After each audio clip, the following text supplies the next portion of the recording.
Lo dicho por la Casa Blanca viene acompañado del anuncio de este viernes del Departamento del Tesoro estadounidense que sancionó a 4 empresas y 9 barcos de propiedad del régimen chavista,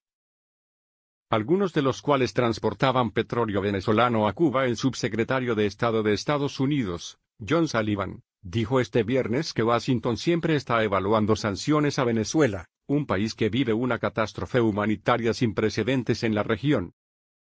Evaluamos sanciones todo el tiempo, dijo el número 2 del Departamento de Estado durante un encuentro con periodistas en Miami del que fue parte F, y donde puso de relieve la crisis de los refugiados que sufre el país, y que ha llevado a más de 3,4 millones de venezolanos a cruzar las fronteras, de acuerdo a datos de Naciones Unidas.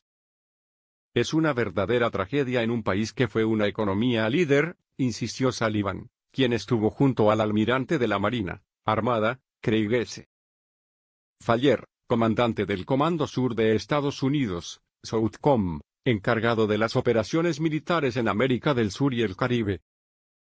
Sullivan aludió a las recientes sanciones impuestas por el régimen estadounidense a empresas que trabajan con el sector petrolero de Venezuela, algunas de ellas dedicadas al transporte de crudo desde el país suramericano a Cuba, y que suponen más presión al régimen de Nicolás Maduro.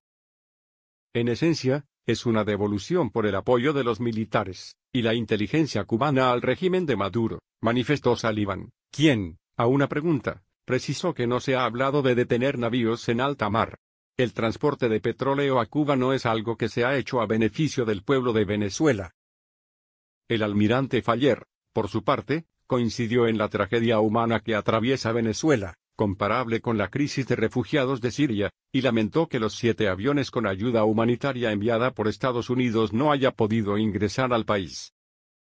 Evitó pronunciarse respecto al pedido hecho el jueves por el senador federal por Florida, Rick Scott, quien urgió a una intervención militar para ingresar la ayuda humanitaria, y manifestó que la comunidad internacional tiene una posición unificada sobre la crisis en Venezuela.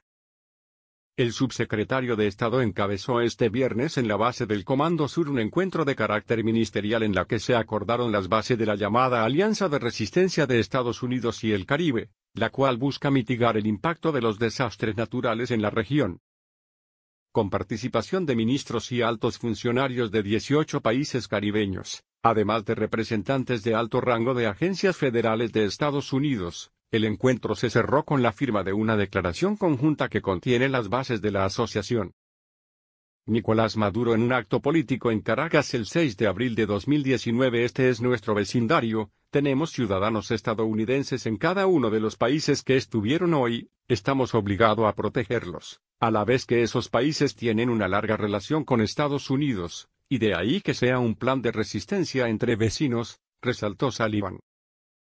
No estamos haciendo esto por razones geopolíticas, aseveró el número 2 del Departamento de Estado, para luego resaltar que en la jornada se desarrollaron varios paneles que abarcaron temáticas como desarrollo tecnológico, intercambio de información o mejora de comunicaciones en situaciones de desastre.